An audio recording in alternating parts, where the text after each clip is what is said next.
특검이 체포영장 집행방해 등의 혐의를 받는 윤석열 전 대통령에게 징역 10년을 구형했습니다. 네, 관련 쟁점 이은희 변호사와 함께 짚어보겠습니다. 어서 오세요. 안녕하세요.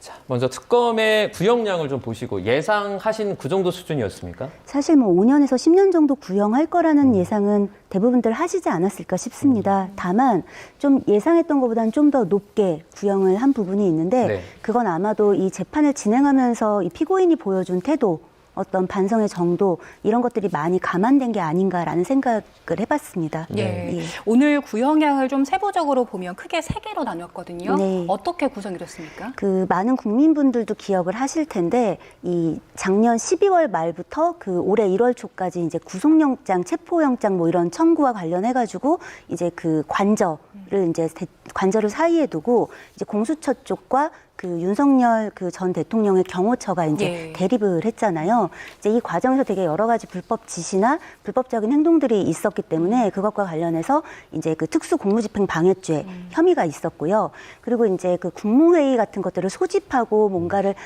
거쳐야 되는 절차에 대한 위반들, 뭐 비화폰을 없애라, 뭐 삭제해라 이런 것들과 관련했던 어떤 직권남용 권리행사 방해죄 혐의, 그리고 이제 그거 외에 이 계엄이 해제되고 난 다음에 이 선포문을 허위로 작성했다가 또 이거를 임의로 폐기하려고 했던 요런 지시했던 요런 것들과 관련된 혐의. 그래서 크게 이 세 덩어리의 혐의로 나뉘어지고 각각에 대해서 5년, 3년, 2년씩 구형을 해서 합산해서 10년을 오늘 구형한 것입니다. 네. 특검이 그러니까 윤 전 대통령이 자신의 체포를 막기 위해서 뭐 관저에 차벽이나 철조망 같은 것들을 설치를 하고 인간 스크럼이라고 그러죠. 그런 것들을 지시했다 이렇게 강조를 했는데 실제로 당시에 이런 것들 때문에 체포영장이 막히지 않았습니까? 네, 사실 이런 부분들을 여기서 설명하는 것도 약간 민망한 게 사실 거의 실시간으로 이 모든 것들이 생중계가 되었었잖아요. 네. 거의 어느 채널을 틀어도 뉴스에서 이 장면이 영상과 이제 뭐 소리까지가 다 나갔었고요. 네. 실제로 그 당시에 경호처장이었던 뭐 박종준 전 경호처장, 김성훈 전 경호처장, 그리고 이광우 전 경호본부장 이런 사람들이 지금 다 줄줄이 기소가 되어 있고요. 이제 그런 어떤 조사와 재판 과정에서 윤 대통령이 직접 지시를 했다. 뭐 총기를 휴대하고 뭐 보여줘라 이런 지시를 했다라는 증언도 쏟아졌고, 그리고 사실 카카오톡 그 메시지 같은 것들도 나왔었거든요. 그래서 이제 이런 부분들에 대해서 계속 이제 본인의 혐의를 부인하고는 있지만 사실상 전 국민이 목격한 어떤 체포를 이제 이게 체포당하지 않기 위해서 했던 어떤 그런 행위들은 사실상 너무나 전 국민이 목격한 재판이 된 상황. 말씀하셨던 게 바로 저희가 보내드리고 있는 영상이 맞죠? 네, 맞습니다. 네. 저도 저 당시에 매일같이 저 뉴스를 보면서 저게 무슨 상황일까. 같은 국민인데 국민 세금을 받는 이 경호처 이 직원들이 사실은 국민 세금 받는 공수처 직원이나 수사기관의 이제 사람들을 대상으로 지금 대치를 하고 있는 국면이잖아요. 네. 근데 이제 이런 수사 결과를 보면은 나중에 보면 심지어 이제 기관단총까지를 무기고에서 빼와가지고 설치를 했었다라는 이야기들이 이제 나오고 그런 것들이 밝혀지고 했는데 실제 저 상황들이 현실화되었다라면 얼마나 끔찍한 결과가 있었을까 때문에 사실 지금 돌아봐도 굉장히 소름이 끼칩니다. 예, 지금 말씀해 주신 것처럼 저희가 저 화면을 실시간으로 전 국민이 보기도 했고요. 또 관련 증언도 있었습니다. 전직 경호처 부장이 기록한 바에 따르면 윤 전 대통령이 체포영장 재집행 앞두고 경호처 간부들에게 위협 사격을 언급했다 이런 진술을 하기도 했었거든요. 이런 증언들은 윤 전 대통령에게 어떻게 작용이 될까요? 사실 윤 전 대통령은 그 내란 우두머리 혐의를 비롯해서 그 본인이 지금 연루되어 있는 혐의 전반에 대해서는 무죄 주장을 하고 있습니다.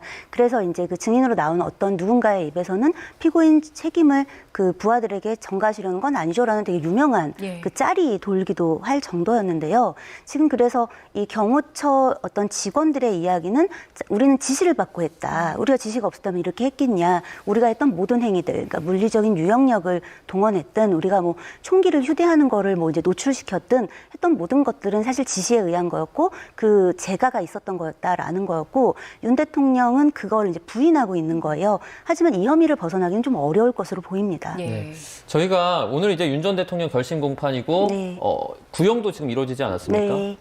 저희가 지금 최근까지 어떤 취재된 내용에 의하면 윤 전 대통령의 어떤 최후 진술도 이제 뭐 곧 있을 것 같은데 네. 이 절차를 조금 설명을 해주시죠. 원래 이제 형사 재판을 하게 되면은 검찰에서 이제 구형을 하게 되고 그러고 나면 이제 그 전에 직전에 피고인 신문을 할지를 보통 물어봅니다. 네네. 그래서 양쪽에 다 물어봐요. 검찰 측에도 물어보고 이 피고인 측에다가도 피고인 신문을 이 법정에서 진행하겠느냐를 물어봅니다. 네. 오전에 그 과정이 있었고 그거 양쪽에서 다 원하지 않아서 그 부분은 생략이 된 것으로 보입니다. 그래서 이제 그 다음 과정으로 검찰이 구형을 했고 그리고 나면은 이제 피고인 측 변호인이 이제 그 변론을 합니다. 최후 네네. 변론을 하는데 최종 변론이죠. 네, 그러고 나면 이제 그 피고인 자신이 하고 싶은 이야기를 하도록 하는 기회를 보통 부여를 합니다.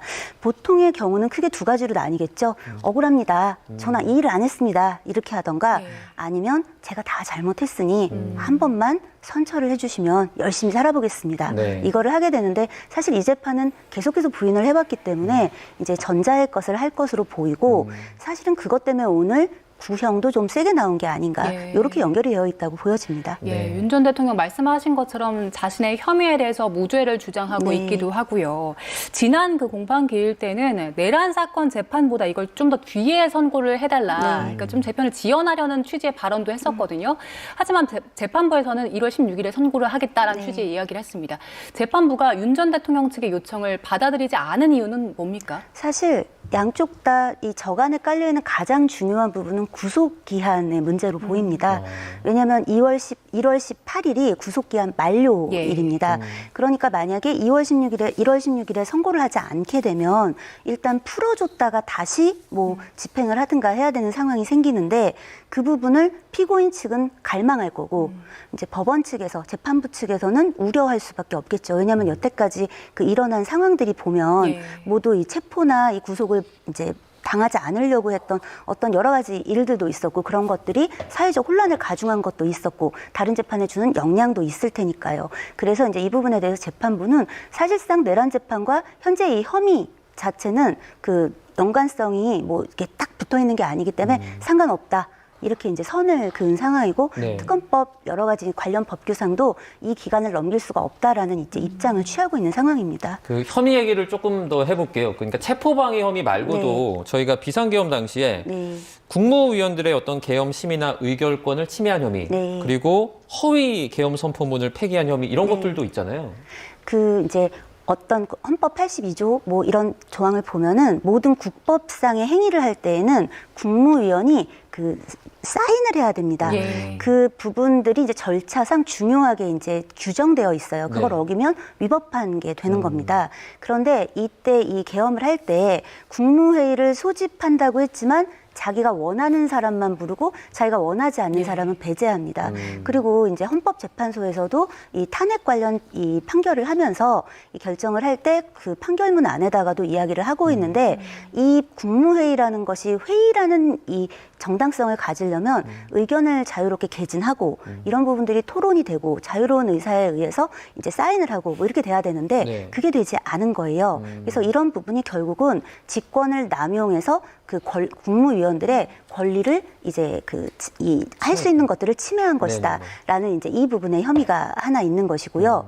그리고 이제 다른 부분에서는 이제 계엄이 국회에 의해서 해제가 됐잖아요. 네. 그리고 나니까 이제 절차상 여러 가지 마음에 걸릴 거 아니에요. 그러니까 이제 화급하게 이제 한덕수 전 총리랑 뭐 이제 김용현 전 장관이랑 이런 사람들이 그 선포문 같은 것들을 사후에 작성을 합니다. 그리고 이제 했다가 또 이게 마음에 걸려. 그러니까 이걸 또 임의로 폐기합니다. 그런데 대통령의 문서는 허위든 사실이든지 간에 일단 작성됐으면 폐기하는 것도 절차에 따라야 하거든요. 그렇게 임의로 폐기를 할 수가 없습니다. 그런데 이제 그렇게 하고 이제 이렇기 때문에 이런 모든 것들이 결국은 다 각각의 범죄 행위에 해당하기 때문에 이번에 이제 기소가 되고 요 재판부의 이제 사건으로 이렇게 여기에서 지금 공소장에는 같이 의율돼서 기소가 된 것이죠. 앞서도 여러 번 말씀해 주셨지만 윤 전 대통령이 대다수 혐의를 부인하고 있잖아요. 네. 그런데 사실 전 국민이 그 체포 방해하려는 혐의 그 장면을 모두 네. 본 상황인데 네. 이렇게 무죄를 주장하는 이유는 본인의 다른 재판에 영향을 좀 미칠까 봐 그 점을 좀 우려한 걸까요? 본인의 재판에도 영향을 미칠 거고 예. 본인의 공범으로 지금 이제 지목돼서 재판을 받는 사람들에게도 이제 영향을 미치겠죠. 게다가 이제 그 윤석열 전 대통령 같은 경우는 무죄를 주장하고 있지 않겠습니까? 그러니까 아마도 그 저간의 의도에는 자 이게 내란이 아니었다라고 하면 나에 대한 이 구속이나 체포도 부당한 거 아니냐, 이 절차에도 부당한 게 있는 거 아니냐, 그럼 내가 이렇게 저항을 한 게 맞는 거 아니냐, 정당한 거 아니냐, 이제 이런 얘기를 하고 싶은 것 같습니다. 그렇지만 이게 그 실제 어쨌든 체포영장이 이제 발부가 됐고 그 과정에서 국법을 따라야 되는데 사실은 본인의 어떤 권한과 어떤 지위를 이용해서 어쨌든 국가사법기관이나 이제 여러 가지 자기 밑에 어떤 공무원들을 사병화한 거잖아요. 네. 그 부분이 사실은 이 사회 전체의 사법기관에 대한 존중이나 그 질서를 매우 흐트러뜨린 악영향이 있었던 것도 사실이거든요. 그래서 그런 부분에 있어서는 국민 한 사람으로서 그 책임에 대해서는 오히려 내란 혐의에 대해서는 좀 부인하더라도 이것에 대해서 얘네들이 내 밑에 사람들이 임의로 이렇게 한 것이고 나는 몰랐어라고 하는 건 좀 매우 실망스럽지 않나라는 생각이 들었습니다. 윤 전 대통령이 지금 체포방해 혐의 말고도 네. 총 7개인가요? 재판들이 여러 개 있잖아요. 네, 맞습니다. 좀 중요한 거 위주로 정리를 조금 해주시죠. 일단은 지금 이 계엄 선포와 관련해서 내란 우두머리 혐의를 받고 있고요. 네. 사실은 그게 제일 클 수 있습니다.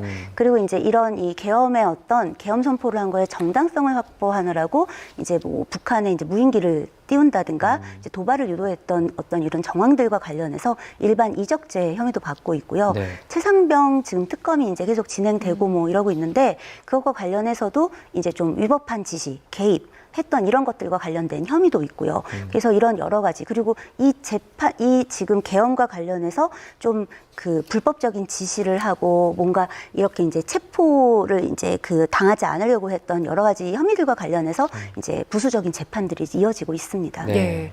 윤 전 대통령 재판 그동안 영상으로 공개가 돼 왔는데 지금 실시간 중계가 안 되기 때문에 못 보는 거고 네. 이후에 좀 공개가 될까요? 이후에는 좀 공개가 될 수도 있을 거라고 생각이 들고요. 이제 오늘 같은 경우는 아마 그 공개를 하지 않고 실시간 공개는 하고 있지 예. 않은 것으로 보입니다. 그런데 그래도 이후에는 지금까지 이렇게 했으니까 이 관례를 좀 따라서 좀 움직이지 않을까 싶기는 한데 그 부분은 좀 더 지켜봐야 되지 않을까 싶습니다. 오늘 결심 끝나면 선고는 언제쯤 정확히 좀 이루어집니까? 1월 16일에 한다고 했고 네. 물론 이제 모든 재판부들이 이렇게 이야기를 합니다. 자, 1월 16일에 선고할 거고 뭐 특별한 사정이 있다면 뭐 이제 다음 조금 더 뭐 이게 뭐 이후에 뭐 할 수도 있다 이렇게 이야기는 하는데 네. 뭐 이 재판부도 그거를 뭐 그 예외는 없어 이렇게 이야기하고 있지는 않습니다. 네. 다만 이 재판이 상당 기간 그리고 상당 기일이 이제 이어졌잖아요. 네. 그렇기 때문에 추후에 1월 16일 그 사이에 특별한 사정이 생겨서 뭐 이 선고기일 자체가 연기될 것으로 보기는 좀 어렵지 않을까라고 추측합니다. 네. 네, 아주 이례적인 경우에만 좀 맞습니다. 연기가 되는 것이고 예. 일단 예정대로 1월 16일에 선고 결과가 나온다면 네. 검찰 쪽에선 10년을 구형했는데 재판부 판단 어떻게 전망하세요? 저는 재판부 거의 인용하지 않을까라는 생각이 드는 게 사실 이 혐의들 대부분이 사실 이제 현실화된 걸 모두가 지켜본 상황이잖아요. 예. 그렇기 때문에 이 행위가 있어 없어를 보통 이제 형사재판에서는 그 행위가 있었느냐 이걸 보통 보는데 지금 이 재판에서는 행위가 있었느냐 자체는 크게 쟁점이 되는 게 사실 아니란 말이죠. 이 양형을 보게 되는데 이 양형을 할 때 사실은 현실에서의 형사재판은 재판부가 피고인의 태도를 굉장히 중요하게 봅니다.